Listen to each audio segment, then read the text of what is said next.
Praise the lord. ದೇವರ ಪರಿಶುದ್ಧವಾದ ನಾಮಕ್ಕೆ ಸ್ತೋತ್ರವಾಗಲಿ. ಪ್ರತಿದಿನ ದೇವರ ಸ್ವರವನ್ನ ಕೇಳುವಂತಹ ಪ್ರೀತಿಯುಳ್ಳ ಎಲ್ಲ ದೇವರ ಮಕ್ಕಳೇ, ಈ ದಿನದ ದೇವರ ವಾಕ್ಯ ಕೀರ್ತನೆ 119 ವಚನ. ನನ್ನ ಕಣ್ಣು ತೆರೆ, ಹಾಗೆ ನಿನ್ನ ಧರ್ಮಶಾಸ್ತ್ರದ ಅದ್ಭುತಗಳನ್ನು ಕಂಡುಕೊಳ್ಳುವಿನ. ದೇವರಿಗೆ ಸ್ತೋತ್ರವಾಗಲಿ.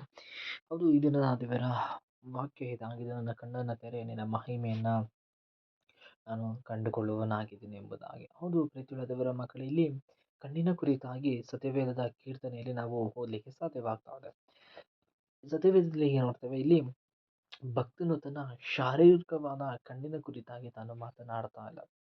ಅವನು ತನ್ನ ಕಣ್ಣಿನ ಮೂಲಕವಾಗಿ ಎಲ್ಲವನ್ನ ನೋಡ್ತಾ ಇದ್ದಾನೆ. ಲೋಕವನ್ನ ನೋಡ್ತಾ ಇದ್ದಾನೆ, ಲೋಕದ ಕಾರ್ಯಗಳನ್ನ ನೋಡ್ತಾ ಇದ್ದಾನೆ, ಲೋಕದ ಅನೇಕ ಅದ್ಭುತಗಳನ್ನ ನೋಡ್ತಾ ಇರ್ಬೋದು, ಅಥವಾ ಲೋಕದಲ್ಲಿ ಜನರು ಏನೇನು ಕಾರ್ಯಗಳನ್ನ ಮಾಡ್ತಾ ಇದ್ದಾರೆ ಎಂಬುದಾಗಿ ಆತನು ಕಾಣ್ತಾ ಇದ್ದಾನೆ. ದೂರದಿರುವ ಬೆಟ್ಟಗಳು, ದೇವರು ಸೃಷ್ಟಿ ಮಾಡಿರುವಂತ ಎಲ್ಲವನ್ನ ತನ್ನ ಕಣ್ಣಿನ ಮೂಲಕವಾಗಿ ಮನುಷ್ಯರ ಕ್ರಿಯೆಗಳನ್ನ ಆತನು ನೋಡ್ತಾ ಇದ್ದಾನೆ. ಆದ್ರೆ ಈ ಭಕ್ತನು ಬರೀತಾ ಇದ್ದಾನೆ, ತನ್ನ ಆತ್ಮಿಕವಾದ ಕಣ್ಣುಗಳನ್ನ ದೇವರೇ ನಾನು ತೆರೆ, ನಾನು ನಿನ್ನ ಮಹಿಮೆಯನ್ನ ಕಾಣ್ಬೇಕು, ಅಥವಾ ಧರ್ಮಶಾಸ್ತ್ರದ ಅದ್ಭುತಗಳನ್ನ ನಾನು ಕಂಡುಕೊಳ್ಬೇಕೆಂಬುದಾಗಿ ಇಲ್ಲಿ ಭಕ್ತನು ತಾನು ಬರೆಯುವುದನ್ನ ನೋಡ್ತಾ ಇದ್ದೀವಿ. ಹೌದು, ಈ ಕ್ರೈಸ್ತ ಜೀವಿತವನ್ನ ಜೀವಿಸ್ತಾ ಇರುವಂತಹ ನಾನು ಮತ್ತು ನೀವು ಕೂಡ ನಮ್ಮ ಶಾರೀರಿಕವಾದ ಕಣ್ಣಿನ ಮೂಲಕವಾಗಿ ಅನೇಕ ಕಾರ್ಯಗಳು ನೋಡ್ತೇವೆ. ಲೋಕದಲ್ಲಿ ಏನೇನು ನಡೀತಾ ಇದೆ, ನಮ್ಮ ಕುಟುಂಬದ ಜೀವನದಲ್ಲಿ ಏನೇನು ನಡೀತಾ ಇದೆ, ಏನೆಲ್ಲ ಕಾರ್ಯಗಳು ಆಗ್ತಾ ಇದೆ ಎಂಬುದಾಗಿ ನಾವು ತಿಳ್ಕೊಳ್ತಾ ಇದ್ದೇವೆ ನಮ್ಮ ಕಣ್ಣಿನ ಮೂಲಕ. ಆದ್ರೆ ಈ ಭಕ್ತನ ಹಾಗೆ ನಾವು ಕೂಡ ಪ್ರಾರ್ಥನೆ, ದೇವರೇ ನನ್ನ ಆತ್ಮಿಕ ಕಣ್ಣುಗಳನ್ನ ನೀವು ತೆರೆಯಪ್ಪ,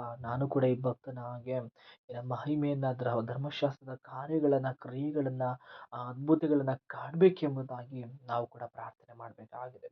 ಸತ್ಯವೇದದಲ್ಲಿ ನಾವೀಗೆ ನೋಡ್ಲಿಕ್ಕೆ ಸಾಧ್ಯವಾಗ್ತದೆ. 2 ಅರಸುಗಳು 6ನೇ ಅಧ್ಯಾಯ 16ನೇ ವಚನದಿಂದ ಇಲ್ಲಿ ದೈವ ಭಕ್ತನಾದ ಒಬ್ಬ ಪ್ರವಾದಿ ಇಲ್ಲಿ ಇದ್ದಾನೆ.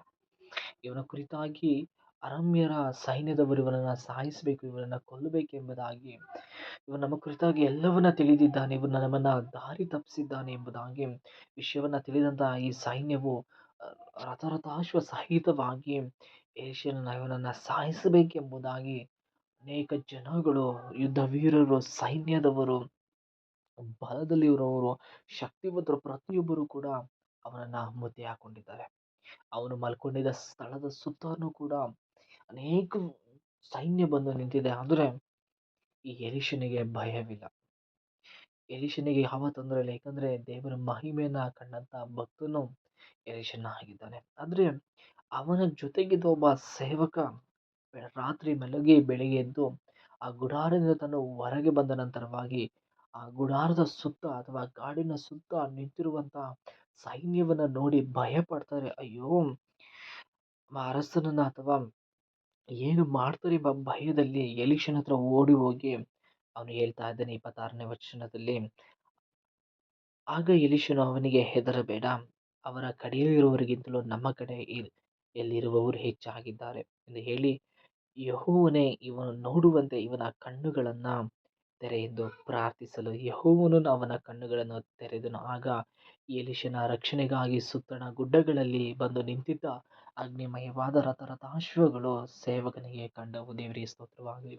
ಪ್ರೀತಿಯುಳ್ಳ ದೇವರ ಮಕ್ಕಳೇ, ಇಲ್ಲಿ ಎಲೀಷನು ತನ್ನ ಸೇವಕನಿಗೋಸ್ಕರ ಪ್ರಾರ್ಥನೆ ಮಾಡಿದ್ರೆ, ತನ್ನ ರಕ್ಷಣೆಗಾಗಿ ರಥರಥಾಶ್ವ ಸಹಿತವಾಗಿ ನಿಂತಿರುವಂತ ದೇವದೂತರನ್ನ ಕಾಣ್ಲಿಕ್ಕಾಗುವಂತೆ, ಅದು ಅವನು ಕಾಣ್ತಾ ಇದ್ದಾನೆ. ಶಾರೀರಿಕವಾದ ಕಣ್ಣುಗಳಿಂದ ನಮ್ಮನ್ನ ಕೊಲ್ಲಿಕ್ಕಾಗಿ ಇಲ್ಲಿ ಸೈನ್ಯದವರು, ಬಲವುಳ್ಳವರು, ಶಕ್ತಿವಂತರು, ಜ್ಞಾನವಂತವರು, ಕುದುರೆಗಳಿಂದ, ಅವರಲ್ಲಿರುವಂತಹ ಶಸ್ತ್ರಾಸ್ತ್ರಗಳಿಂದ ಅನೇಕ ಜನರು ಬಂದಿದ್ದಾರೆ ಎಂಬುದಾಗಿ ಭಯದಲ್ಲಿ ಎಲೀಷನ ಹತ್ರ ಓಡಿ ಹೋಗಿ ಹೇಳ್ತಾರೆ, ನಮ್ಮನ್ನ ಕೊಲ್ಲಿಕ್ಕಾಗಿ ಬಂದಿದ್ದಾರೆ ಎಂಬುದೇ. ಆದ್ರೆ ಇಲ್ಲಿರುವಂತಹ ಯೆಹೋವನ ಅಥವಾ ದೇವರ ಭಕ್ತನು, ದೇವರ ಸೇವಕನು, ಪ್ರವಾದಿಯಾದ ಎಲೀಷನ ಹೇಳ್ತಾನೆ, ನೀನ್ ಭಯ ಪಡಬೇಡ, ಅಲ್ಲಿ ಅನೇಕ ಜನರು ಇರಬಹುದು, ಆದ್ರೆ ನಮ್ಮ ರಕ್ಷಣೆಗಾಗಿ ದೇವರು ದೇವದೂತರನ್ನ ಕಳಿಸಿದ್ದಾರೆ. ಅವನು ಪ್ರಾರ್ಥನೆ, ದೇವರೇ ಇವನು ನೋಡುವಂತೆ ಇವನ ಕಣ್ಣುಗಳನ್ನ ನೀನು ತೆರೆ ಮಾಡ್ಬೇಕೆಂಬುದಾಗಿ. ಶಾರೀರಿಕವಾದ ಕಣ್ಣುಗಳನ್ನ ನೋಡ್ತಾ ಇದ್ದಾನೆ, ವ್ಯಕ್ತಿಗಳನ್ನ ನೋಡ್ತಾ ಇದ್ದಾನೆ, ದೇವದೂತರನ್ನ ನೋಡ್ತಾ ಇಲ್ಲ, ದೇವರ ಮಹಿಮೆ ಅವನು ಕಾಣ್ತಾ ಇಲ್ಲ. ಯಾವಾಗ ಎಲೀಷನು ಪ್ರಾರ್ಥನೆ ಮಾಡಿದನೋ, ಸೇವಕನ ಕಣ್ಣುಗಳು ತೆರೆಯಲ್ಪಡ್ತಾ ಇದ್ದಾವೆ. ಆವಾಗ ಈ ಎಲೀಷನ ರಕ್ಷಣೆಗಾಗಿ ನಿಂತಿರುವಂತಹ ರಥರಥಾಶ್ವ ಸಹಿತವಾದ ದೇವದೂತರನ್ನ ಅವನು ಕಾಣ್ತಾ ಇದ್ದಾನೆ. ಪ್ರೀತಿಯುಳ್ಳ ದೇವರ ಮಕ್ಕಳೇ, ನಮ್ಮ ಜೀವನದಲ್ಲಿಯೂ ಕೂಡ ಅನೇಕ ಸಂಕಟ, ಹಿಂಸೆ, ನೋವುಗಳಿಂದ, ಅಯ್ಯೋ ಈ ಬಂಧನಗಳಿಂದ ಬಿಡಿಸುವರು ಯಾರಿಲ್ವಾ, ಶಾರೀರಿಕವಾದ ಕಣ್ಣುಗಳಿಂದ ನೋಡಿ ಹಿಂಸೆ ಕಷ್ಟಗಳನ್ನು ನೋಡಿ ಬಳಲುತ್ತಾ ಇದ್ದೀರಾ, ದುಃಖದಲ್ಲಿದ್ದೀರಾ, ನೋವಲ್ಲಿದ್ದೀರಾ. ಪ್ರೀತಿಯುಳ್ಳ ದೇವರ ಮಕ್ಕಳೇ, ಈ ದಿನದ ದೇವರ ವಾಕ್ಯ ಇದು ನಿಮಗಾಗಿದೆ. ನಮ್ಮ ಜೀವನದಲ್ಲಿ ಕೂಡ ದೇವರೇ, ಅಪ್ಪ ನನ್ನ ಕಣ್ಣುಗಳನ್ನು ತೆರೆ ಸ್ವಾಮಿ. ಈ ಎಲಿಷನ ಸೇವಕನ ರೀತಿಯಲ್ಲಿ ನಾನು ಕೂಡ ನಿನ್ನ ಮಹಿಮೆಯನ್ನು ನೋಡಬೇಕು. ನಾನು ಕೂಡ ನನ್ನ ರಕ್ಷಣೆಗಾಗಿ ನಿಂತಿರುವಂಥ ಆ ದೇವರ ಪ್ರಭಾವವುಳ್ಳವಾದ ಆ ಮಹಿಮೆಯನ್ನು ಸ್ವಾಮಿ ನಾನು ಕಾಣಬೇಕು, ನಾನು ನೋಡಬೇಕು ಸ್ವಾಮಿ. ನನ್ನ ಕಣ್ಣುಗಳನ್ನು ತೆರೆ ಎಂಬುದಾಗಿ ನೀವು ಪ್ರಾರ್ಥಿಸ್ರಿ. ನಿಜವಾಗಿಯೂ ದೇವರ ಮಹಿಮೆಯನ್ನು ನೀವು ಕಾಣ್ತೀರಾ, ದೇವರ ಪ್ರಸನ್ನತೆಯನ್ನು ನೀವು ಕಾಣ್ತೀರಾ. ನಿಜವಾಗಿ ನಿಮಗಾಗಿ ನಿಂತಿರುವಂಥ ಆ ಯುದ್ಧ ಶೂರನನ್ನು ನೀವು ಖಂಡಿತವಾಗಿ ನೋಡ್ತೇವೆ. ಸತ್ಯವೇದದಲ್ಲಿ ನಾವು ಈಗ ಇಸ್ರಾಯೇಲ್ ಜನರ ಕುರಿತಾಗಿ ನೋಡ್ತೇವೆ, ನೀನು ನಿಂತು ನೋಡು, ನಿನಗಾಗಿ ಯೆಹೋವನು ಯುದ್ಧ ಮಾಡ್ತಾನೆ ಎಂಬುದಾಗಿ. ಪ್ರೀತಿಯುಳ್ಳ ದೇವರ ಮಕ್ಕಳೇ, ನಮಗಾಗಿ ನಿಂತಿರುವ ದೇವರನ್ನು ನಾನು ನೋಡಬೇಕಾದ್ರೆ ಹೇಗೆ ಎಲೀಷನ ರಕ್ಷಣೆಗಾಗಿ ಲಕ್ಷೋಪಲಕ್ಷೋಪಾದಿಯಲ್ಲಿ ರಥಗಳು ದೇವರ ಮಹಿಮೆಯನ್ನು ಎಲೀಷನ ರಕ್ಷಣೆಗಾಗಿ ದೇವರು ಕಳಿಸಿದ್ರು. ನಮ್ಮ ರಕ್ಷಣೆಗಾಗಿ ನಿಂತಿರುವಂಥ ಅನೇಕ ಸಕಲ ದೇವದೂತರುಗಳು ನನಗಾಗಿ ನಿನಗಾಗಿ ನನ್ನ ಸುತ್ತಮುತ್ತ ಇದ್ದಾರೆ. ಪ್ರೀತಿಯುಳ್ಳ ದೇವರ ಮಕ್ಕಳೇ, ನೀವು ಭಯಪಡಬೇಡ್ರಿ, ನೀವು ಹೆದರಬೇಡ್ರಿ. ನಿಮಗಾಗಿ ಕರ್ತನಾದ ಯೇಸು ಕ್ರಿಸ್ತನೇ ಇದ್ದಾರೆ. ನಿಮ್ಮ ರಕ್ಷಣೆಗಾಗಿ ಯೇಸು ಸ್ವಾಮಿ ಇದ್ದಾರೆ. ನಿಮ್ಮ ಕಷ್ಟದಲ್ಲಿ ಯೇಸು ಸ್ವಾಮಿ ಇದ್ದಾರೆ. ನಿನ್ನ ದುಃಖದಲ್ಲಿ ಯೇಸು ಸ್ವಾಮಿ ಇದ್ದಾರೆ. ನಿನ್ನ ನೋವಿನಲ್ಲಿಯೂ ಕೂಡ ಯೇಸು ಸ್ವಾಮಿ ಇದ್ದಾರೆ. ನೀವು ಪ್ರಾರ್ಥನೆ ಮಾಡಿರಿ. ಶಾರೀರಿಕವಾದ ಕಣ್ಣುಗಳಿಂದ ನೋಡಿ ಭಯಪಡಬೇಡ್ರಿ. ಆತ್ಮಿಕವಾದ ಕಣ್ಣುಗಳಿಂದ ದೇವರನ್ನ ನೋಡ್ರಿ. ದೇವರನ್ನ ಕಣ್ಣುಗಳನ್ನ ಈ ಬೆಳಗಿನ ಸಮಯದಲ್ಲಿ ಅಥವಾ ಈ ಹಗಲಿನ ಸಮಯದಲ್ಲಿ ಈ ರಾತ್ರಿ ವೇಳೆಯಲ್ಲಿ ಕರ್ತನೆ, ನನ್ನ ಕಣ್ಣುಗಳನ್ನು ನೀನು ತೆರೆಯಪ್ಪ, ನಾನು ನಿನ್ನ ಮಹಿಮೆಯನ್ನು ಕಾಣಬೇಕೆಂಬುದಾಗಿ ಪ್ರಾರ್ಥಿಸಿ. ಅದೇ ಪ್ರಕಾರವಾಗಿ ಸತ್ಯವೇದದಲ್ಲಿ ಇನ್ನೊಬ್ಬ ಭಕ್ತನನ್ನು ನಾವು ನೋಡಲಿಕ್ಕೆ ಸಾಧ್ಯವಾಗ್ತದೆ. ಅಪೊಸ್ತಲರ ಕೃತ್ಯಗಳಲ್ಲಿ ನಾವು ನೋಡಿದಂಥ ಒಬ್ಬ ಭಕ್ತನಿದ್ದಾನೆ. ತಾನು ಸೌಲನಾಗಿದ್ದಂಥ ಸಮಯದಲ್ಲಿ ದೇವರನ್ನು ನಂಬಿರುವಂಥ ಸಭೆಯನ್ನು, ಜನರನ್ನು, ಚಿಕ್ಕವರ ಮೊದಲುಗೊಂಡು ದೊಡ್ಡವರ ಪರ್ಯಾಂತರವರೆಗೂ ಯಾರನ್ನು ನೋಡದೆ ಕರುಣಿಸದೆ ಅವನು ಎಲ್ಲರನ್ನ ಹೊಡಿತಾ ಇದ್ದ ಎಂಬುದಾಗಿ ನೋಡ್ತೇವೆ. ಅದೇ ಪೌಲನು ಮುಂಚೆ ಸೌಲನಾಗಿದ್ದಂಥ ವ್ಯಕ್ತಿ, ನಮಗೆಲ್ಲರೂ ಕೂಡ ತಿಳಿದಂಥ ವ್ಯಕ್ತಿ. ಅವನು ಹಾದಿಯಲ್ಲಿ ಹಾದು ಹೋಗುವಾಗ ದೇವರ ಸ್ವರವನ್ನು ಕೇಳಿ ಅವನ ಕಣ್ಣುಗಳು ಕಾಣದೆ ಹೋಗ್ತವೆ.